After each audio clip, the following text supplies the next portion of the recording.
Kembali lagi di Cerita Cinta Channel. Jangan lupa like, comment, and subscribe ya. Terima kasih. "Sayang, ini bagaimana?" teriak Steve dari dalam kamar. Sementara Ella yang berada di dalam kamar mandi berusaha menahan tawanya. Ia hanya ingin memberikan suaminya pelajaran dengan menyuruhnya mengganti popok baby Clay. Dan Ella juga sudah berpesan agar Steve tidak membangunkan perawat baby Clay hanya untuk mengganti popok. Sementara Ella pura-pura mules agar bisa menghindar. Bukan apa, Ella begitu geram dan kesal terhadap suaminya. Pasalnya sejak pulang kerja jam 9 malam, dirinya terus dihajar oleh Steve hingga jam 2 pagi. Itu pun Steve baru berhenti karena suara tangisan baby Clay. Ella merasa bersyukur karena baby Clay terbangun.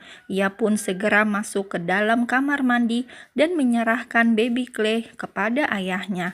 Dan disinilah akhirnya Steve selalu berteriak memanggil Ella karena ia tidak bisa mengganti pampers yang sudah penuh. Sementara baby Clay terus menangis karena merasa sangat risih.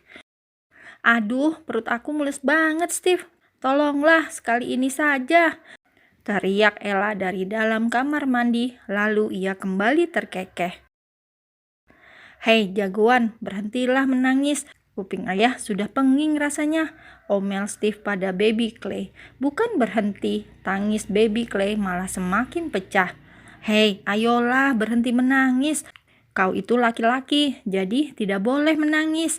Seketika itu juga, baby Clay langsung berhenti menangis. Ia malah menatap ayahnya yang sedang mengomel. "Nah, begitu. Ingat, Clay, kamu anak laki-laki, jadi jangan menangis, oke?" Dengan perlahan, Steve mulai membuka pampers Clay. Bila Ella atau perawat yang membuka tinggal menyobek dari samping, maka akan terlepas, bukan? Namun Steve dengan pelan dan teliti melepaskannya seperti melepas celana, meski sedikit terlihat sulit. Namun hingga beberapa menit, akhirnya Steve berhasil melepaskan pampers itu. Steve segera membuangnya ke tempat sampah yang berada tak jauh dari sana. Lalu ia mengambil tisu basah serta pampers yang baru. Cukup lama, hampir setengah jam, hingga Steve berhasil memakaikan baby Clay pampers dengan sempurna. Ella menatap kagum Steve dari ambang pintu. Ia tersenyum lega sambil bersedekap tangan di dada. Sebenarnya ia tak tega dan segera ingin menghampiri Steve. Namun saat ia ingin mendekat, baby Clay sudah berhenti menangis. Maka ia mengurungkan niat dan memilih menonton. "Oke Clayton, sekarang waktunya tidur kembali," ucap Steve memberi perintah kembali. Namun kali ini baby Clay malah kembali menangis, bahkan tangisnya kini lebih kencang dari sebelumnya. Sambil tersenyum, akhirnya Ella berjalan maju menghampiri Steve dan baby Clay. Kini ia tahu bahwa baby Clay menangis bukan lagi karena risih, melainkan kehausan. "Sini biar sama aku." Dengan perlahan, Ella mengambil baby Clay dari ranjangnya. Lalu ia mendudukkan dirinya, memangku baby Clay, dan segera membuka kancing bajunya. "Sayang, kau mau apa?" tanya Steve selalu begitu setiap kali melihat istrinya hendak menyusui baby Clay. "Diamlah, kau itu sangat menyebalkan. Ini anakmu," sungut Ella selalu dibuat kesal oleh sikap suaminya yang semakin hari semakin gila menurutnya. Bagaimana tidak gila bila Steve malah menyarankan agar baby Clay diberikan sufor saja dengan alasan agar Ella tidak kesakitan lagi. Karena beberapa waktu lalu saat Ella awal menyusui baby Clay, Ella selalu meringis menahan sakit. Selain itu juga alasan utama Steve memberikan ASI Ella pada baby Clay karena ia tidak mau miliknya disentuh orang lain meskipun itu anaknya sendiri. Bukan ia tak sayang dengan baby Clay, tapi ia lebih sayang pada Ella. 5 tahun sudah berlalu, hari-hari yang berat telah Ella lewati. Masa lalu akan kepedihannya tentang sulitnya ia saat ingin tersenyum, kini semua terbayarkan. Mengenal seorang Steven Artajaya mungkin untuk sebagian orang sangatlah mengerikan, mengingat sikap Steve yang selalu kasar, arogan, dan dingin. Ella pun juga sama. Namun, ia selalu bisa melihat adanya ketenangan pada sosok laki-laki itu.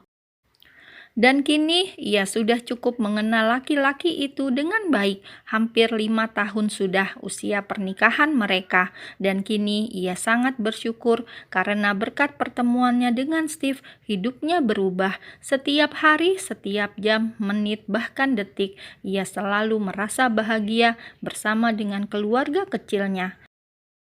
5 tahun yang lalu, ia berhasil melahirkan anak laki-laki yang ia berikan nama Clayton Artajaya, anak laki-laki yang awalnya ia kira adalah anak perempuan. Dan sejak saat Steve melihat dirinya merasa kesakitan, Steve tidak pernah lagi membiarkan dirinya terluka barang sedikit pun. Bahkan saat Clay membuat ulah atau tanpa sengaja menyakiti Ella, maka Steve tak ragu untuk memberikan hukuman untuk anak sekecil itu. Seperti saat beberapa hari yang lalu, Clay tanpa sengaja melemparkan bola mengenai kaki Ella hingga membuatnya terjatuh. Bertepatan dengan itu, Steve baru pulang dari kantor dan melihat istrinya terduduk di lantai. Saat itu juga, Steve langsung menusuk bola milik Clay hingga kempes. Steve selalu bersikap tegas pada Clay, terlebih itu bila menyangkut Ella. Bukan tak sayang, hanya saja rasa sayangnya pada Ella jauh lebih besar bagi Steve.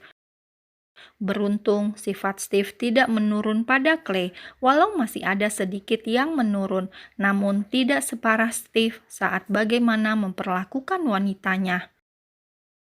"Sudahlah sayang, jangan murung terus," bujuk Ella saat melihat Clay masih diam tak bergeming di dalam kamarnya. Sejak kejadian bolanya dikempeskan oleh ayahnya, Clay menjadi pendiam dan malas bertemu sang ayah. "Bunda mau di sini sama Clay atau ikut ayah? Kalau Bunda bela ayah, ya sudah, sana keluar dari kamar Clayton," usir Clay pada bundanya. "Sayang, jangan begini dong." Ella selalu dibuat bingung ketika diharuskan memilih antara anak dan suami karena sikap keduanya sama-sama keras kepala dan memiliki ego yang tinggi. "Ayah jahat sama Clay. Clay gak suka. Clay nanti mau cari ayah lain. Biar aja, Bunda sana pergi ke kamar Bunda sendiri." Clay terus mendorong tubuh bundanya agar segera keluar dari kamarnya. Namun satu hal yang Ella hafal, bila Clay mengusirnya, itu berarti Clay tidak ingin ditinggalkan. "Baiklah, baik, Bunda di sini. Malam ini Bunda tidur sama kamu," ujar Ella pada akhirnya. Clay tidak menyuruh, tapi kalau Bunda memaksa, ya sudah. Dengan mengangkat kedua bahunya cuek, Clay melepaskan pegangannya dari tubuh Bunda Ella, lalu ia berbalik dan kembali ke tempat tidur. Ia mengambil gagang telepon di samping tempat tidur. "Bawain makan malam untuk Clay sama Bunda, sekarang," ucap Clay to the point. Lalu ia langsung menutup teleponnya begitu saja. Telepon itu biasa ia gunakan untuk menghubungi pelayannya di lantai 1. Clay lebih banyak menghabiskan waktunya di dalam kamar, terlebih saat-saat di mana ayahnya akan pulang dari kantor. Ia malas berdebat terus dengan ayahnya. Maka dari itu, ia memutuskan untuk berada di dalam kamar dan menyuruh pelayan membawakannya makanan dan cemilan ke kamarnya. Suara ketukan pintu sejak tadi sudah terdengar oleh Bunda Ella dan Clayton, namun Clay terus memeluk bundanya agar tak beranjak dari tempat tidur. Clay sudah terbangun pagi itu, tapi ia sengaja masih berpura-pura tidur agar bundanya tidak pergi menemui ayahnya. Dalam hati Clay bersorak riang saat akhirnya Bunda Ella kembali memejamkan matanya. Clay membuka mata, ia melihat jam di dinding, masih pukul 4 pagi. Namun ayahnya seperti orang kesurupan yang terus menggedor pintu kamarnya. Menghela nafas dengan berat, Clay bangkit dan mendekati pintu, namun ia tak membukanya. "Ayah, apa kau tidak mengantuk? Jangan berisik, Bunda masih tidur," bisik Clay dari lubang kunci yang berada di pintu. Meski sangat kecil terdengar, namun Steve mampu mendengarnya. Kesal, marah, tentu saja bila ia tak mengingat bahwa Clay adalah anaknya, hasil dari kecebongnya, maka sudah dipastikan bahwa Steve akan mencincang tubuh anak menyebalkan itu. "Clayton, buka pintunya," perintah Steve dengan tegas. "Nggak mau, jangan ganggu Bunda. Malam ini Bunda milik Clay, jadi ayah sana kembali tidur, jangan ganggu," jawab Clay dan kini sedikit lebih keras. "Clayton, ayah akan menghitung. Hitung saja sampai 1000, nanti Clay buka pintunya. Tapi jarak dari angka 1 ke angka berikutnya di jeda 10 detik. Silakan ayahku sayang, Clay mau bobo dulu ya. Ngantuk."